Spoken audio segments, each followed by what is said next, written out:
का पहला प्रश्न है कि ट्रेकोमा से बचाव किया जा सकता है। पहला ऑप्शन है अच्छी आदतों से, उचित स्वच्छता से, स्वच्छ पानी तक पहुंच से, या फिर उपरोक्त सभी। तो जिसका सही जो आंसर है वो आपका है डी ऑप्शन, उपरोक्त सभी। क्योंकि ट्रेकोमा जो है एक आंखों की बीमारी है।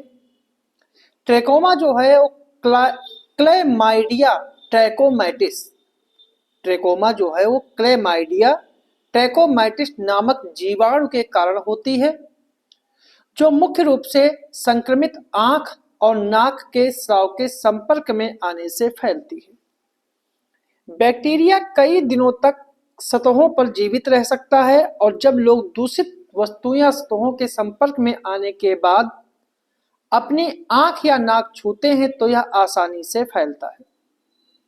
इसीलिए ट्रेकोमा को रोकने के लिए अच्छी आदतों से, उचित स्वास्थ्य से, स्वच्छ पानी तक पहुंच से, एंटीबायोटिक से या ऑपरेशन से बचा जा सकता है। अगला प्रश्न है, निम्नलिखित युग्मों पर विचार कीजिए कि कीट विज्ञान कीड़ों का अध्ययन, हेपेटोलॉजी रक्त का अध्ययन, आइनरोलॉजी एजिंग का अध्ययन, कलोलॉजी सौंदर्य का अध्ययन। तो कौन सा जो है सही सुमेलित है? क्या कितने युग्म सुमेलित हैं? केवल एक युग्म, केवल दो युग्म, तीन युग्म या सभी चार युग्म सुमेलित है? तो इसका सही जो आंसर है वो आपका है बी ऑप्शन, केवल दो युग्म सुमेलित है।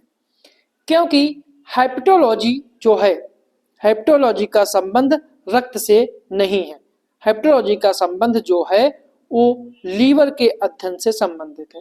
हेपेटोलॉजी में लीवर का अध्ययन किया जाता है और आइनोलॉजी में, ठीक है, सपनों का अध्ययन किया जाता है। आइनोलॉजी में सपनों का अध्ययन किया जाता है। इसलिए इसका केवल दो युग्म जो है सही है, पहला और चौथा, और बाकी दो जो हैं वो गलत है। अगला प्रश्न है, निम्नलिखित कथनों पर विचार कीजिए कि मोनेरा में सभी प्रोकैरियोटिक जीव शामिल हैं और जीवों के वर्गीकरण की उच्चतम इकाई किंगडम है या जगत किंगडम है। तो कौन सा कथन सही है? केवल एक, केवल दो, दोनों या फिर दोनों नहीं? जो इसका सही जो आंसर है वो आपका है सी ऑप्शन, दोनों। क्योंकि किंगडम जैविक वर्गीकरण में उच्चतम श्रेणी है। यह कुछ सामान्य विशेषताओं वाले फाइला या डिवीजनों का एक समूह होता है। वर्तमान में 5 जगत हैं: एनेमेलिया, प्लांटी, फंगी, प्रोटिस्टा और मोनेरा। इसीलिए इसका दूसरा कथन जो है सही है।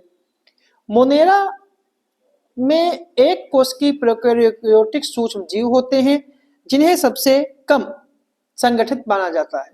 इसलिए पहला कथन भी सही है। अगला प्रश्न है, निम्नलिखित में से कौन सा माइकोप्लाज्मा के संचरण का प्राथमिक तरीका है? वायु जनित बूंदे, मौखिक मार्ग, वेक्टर जनित संचरण या फिर यौन संचरण? तो जो इसका सही जो आंसर है वो आपका है ए ऑप्शन, वायु जनित बूंदे। जब कोई व्यक्ति खांसता है या छींकता है तो बैक्टीरिया युक्त छोटी बूंदें हवा में छोड़ी जाती हैं। कोई अन्य व्यक्ति इन हवाओं में सांस लेने या बैक्टीरिया से दूषित सतह को छूने या अपने चेहरे को छूने से संक्रमित हो जाता है। अगला प्रश्न है, निम्नलिखित कथनों पर विचार कीजिए कि क्लोरोप्लास्ट को कोशिका की रसोई के रूप में जाना जाता है और ल्यूकोप्लास्ट जड़ और भूमिगत तने में पाया जाता है। तो कौन सा कथन सही है? केवल एक, केवल दो, दोनों या फिर दोनों नहीं? जो इसका सही जो आंसर है वो आपका है सी ऑप्शन, इसके दोनों कथन जो हैं वो सही हैं।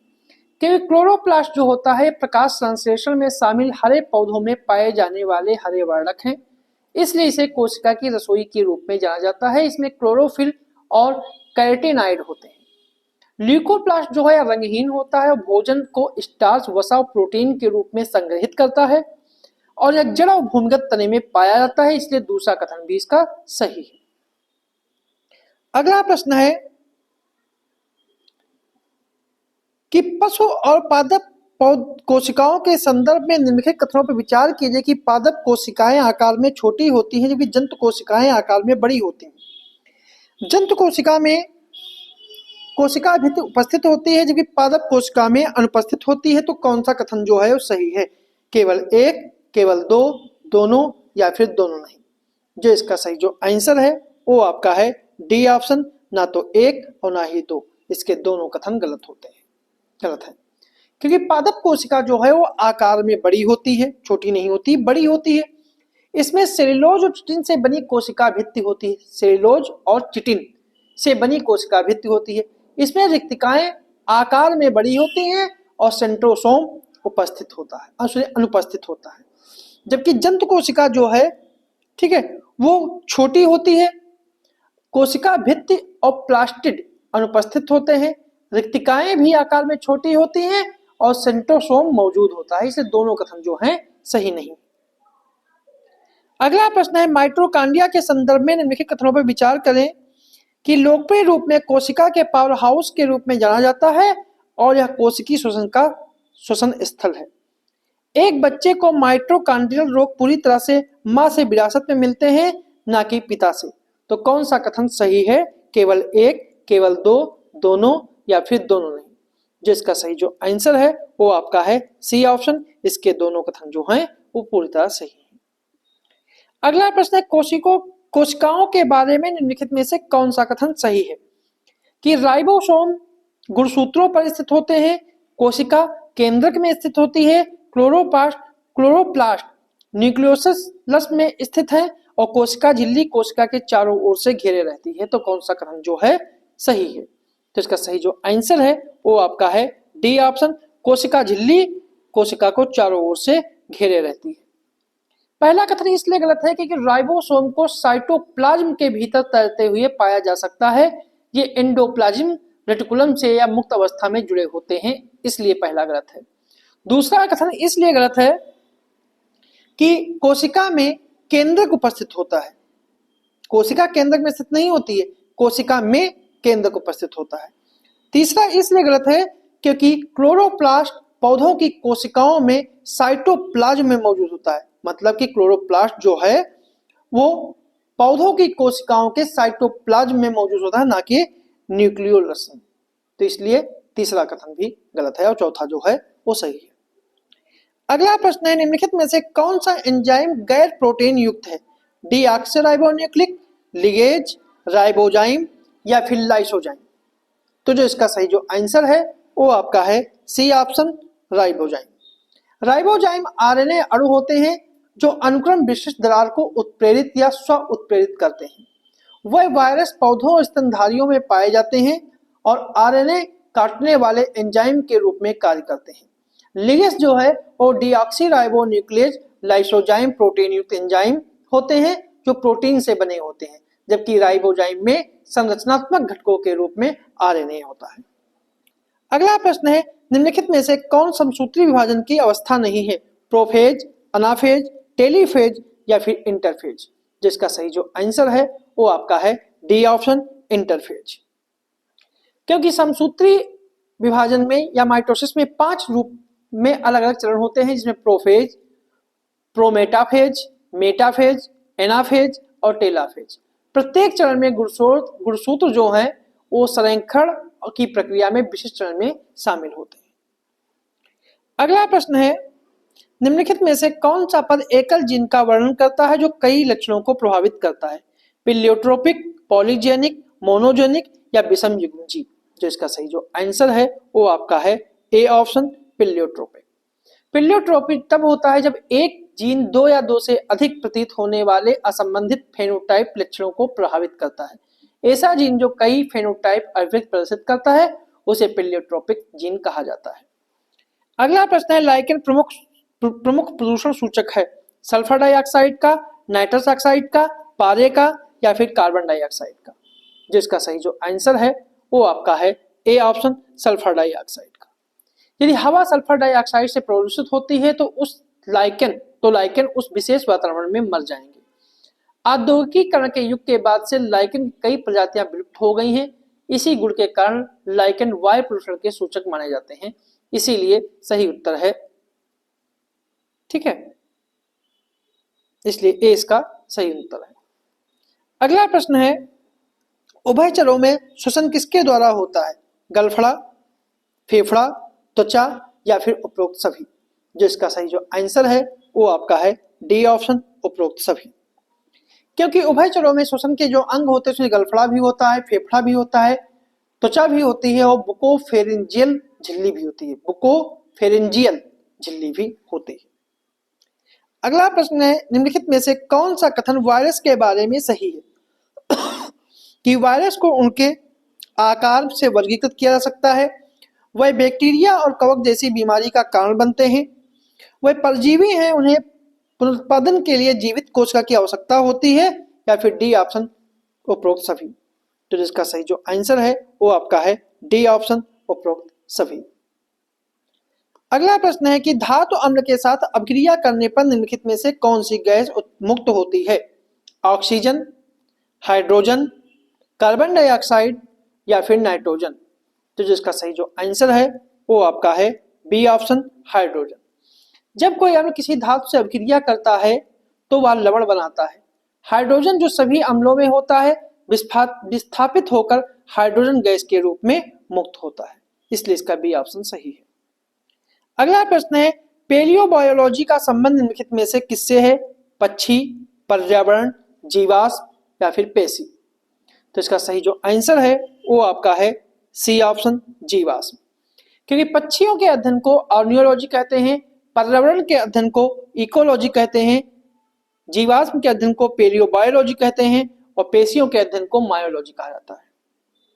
अगला प्रश्न है कि भारतीय जीवाश्म वनस्पति विज्ञान का जनक किसे कहा जाता है? बीरबल साहनी, हरगोविंद खुराना, जानकी अम्माल या जगदीश चंद्र बोस। तो जो इसका सही जो आंसर है वो आपका है ए ऑप्शन, बीरबल साहनी। अगला प्रश्न है, निम्नलिखित युग्मों में से कौन सा सही सुमेलित है? फूलों की खेती फ्लोरिकल्चर, फसलों की खेती हार्टिकल्चर, फलों की खेती एग्रोनॉमी और सब्जियों की खेती पोमोलॉजी। तो जिसका सही जो आंसर है वो आपका है ए ऑप्शन, फूलों की खेती फ्लोरिकल्चर। बाकी जो है सभी गलत है, क्योंकि फसलों की खेती को हॉर्टिकल्चर नहीं कहते हैं, एग्रोनॉमी कहते हैं। फलों की खेती को एग्रोनॉमी नहीं कहते हैं, पोमोलॉजी कहते हैं। सब्जियों की खेती को पोमोलॉजी नहीं, सब्जियों की खेती को ओलेरी कल्चर कहते हैं और फूलों, फलों, सब्जियों और मसालों की खेती को हार्टिकल्चर कहते हैं। अगला प्रश्न, निम्नलिखित में से किसे मेसोजोइक सरीसृप के नाम से जाना जाता है? अजगर, ड्रैगन, फाइटोसोर या डायनासोर। तो जो इसका सही जो आंसर है वो आपका है डी ऑप्शन, डायनासोर। और डायनासोर इसका जो है वो सही आंसर है। डायनासोर विशालकाय सरीसृप थे जो मध्यजीवी या मेसोजोइक महाकाव्य में पृथ्वी पर उल्कापात और गोंडवाना महाद्वीप के अलग होने से डायनासोर सहित 76% प्रजातियां विलुप्त हो गई थी।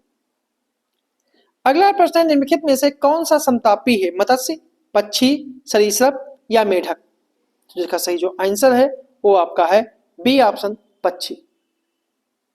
समतापी अर्थात गर्म वाले जंतु जिनके शरीर का तापमान वातावरण से प्रभावित ना होकर सदैव एक सा रहता है। इसके अंतर्गत पक्षी और स्तनधारी आते हैं, जबकि असमतापी के अंतर्गत मत्स्य, उभयचर, सरीसृप आदि जंतु आते हैं जिनका शरीर का तापमान वातावरण के अनुसार घटता और बढ़ता रहता है। अगला प्रश्न है, जल में रह सकने वाले पशुओं को क्या कहते हैं? एम्फीबिया, एनिमिलिया, क्रोमिस्टा या फिर अर्किया। तो जो इसका सही जो आंसर है वो आपका है ए ऑप्शन, एम्फीबिया। एम्फीबिया अर्थात उभयचर वर्ग के जंतु ऐसे जंतु आते हैं जिनके शरीर जलीय और स्थलीय दोनों प्रकार के जीवन के लिए उपयोजित होते हैं। ये जंतु असमतापी होते हैं जैसे मेढक। अगला प्रश्न है, निम्नलिखित में से कौन सा तना से प्राप्त नहीं होता है? हल्दी, आलू, शकरकंद और अदरक। तो जिसका सही जो आंसर है वो आपका है सी ऑप्शन, शकरकंद। हल्दी, आलू और अदरक तने का रूप है, जबकि शकरकंद जो है वो जड़ का रूप है और यह मूलांकुर से विकसित होती है। अगला प्रश्न, निम्नलिखित में से कौन सा सच्चा फल है? अंगूर, सेब, काजू, नाशपाती। जिसका सही जो आंसर है वो आपका है ए ऑप्शन, अंगूर। क्योंकि वास्तविक या सच्चा फल वह होता है जो फूल के अंडाशय से निर्मित होता है और बीजांड में परिवर्तित हो जाता है उदाहरण के लिए अंगूर, खजूर इत्यादि, जबकि असत्य फल में निर्माण जो है वो अंडाशय के अलावा कुछ अन्य भाग भी होते हैं, जैसे सेब और काजू और नाशपाती। अगला प्रश्न है, निम्नलिखित में से कौन सा कोशिका सिद्धांत का अपवाद है? अमीबा, कवक, विषाणु और जीवाणु। जिसका सही जो आंसर है वो आपका है सी ऑप्शन, विषाणु। कि विषाणु जो है कोशिका सिद्धांत का अपवाद है, क्योंकि इसमें कोशिका नहीं होती है। यह संक्रामक परजीवी के रूप में होते हैं, जबकि विलगित अवस्था में निर्जीव रहते हैं, और विषाणु ऐसे प्रारंभिक सूक्ष्म जीव हैं जो कोशिका की अवस्था तक नहीं पहुंच सके थे। अगला प्रश्न है, आत्महत्या की थैली किसे कहते हैं? राइबोसोम, लाइसोसोम, अंतःप्रद्रवी जालिका या फिर गाल्जिका। जिसका सही जो आंसर है वो आपका है बी ऑप्शन, लाइसोसोम। कोशिकीय उपापचय में के व्यवधान के कारण जब एक कोशिका क्षतिग्रस्त हो जाती है तो लाइसोसोम फट जाते हैं और इसमें मौजूद एंजाइम अपनी ही कोशिका को पाचित कर देते हैं। परिणाम स्वरूप कोशिका की मृत्यु हो जाती है। इसलिए लाइसोसोम को आत्महत्या की थैली कहते हैं। तो ये थे हमारे आज के महत्वपूर्ण प्रश्न। जैसा कि जानते हैं कि कल 22 दिसंबर है और कल उत्तर प्रदेश पीसीएस की परीक्षा है, इसलिए जो छात्र परीक्षा दे रहे हैं उनको सभी को शुभकामनाएं।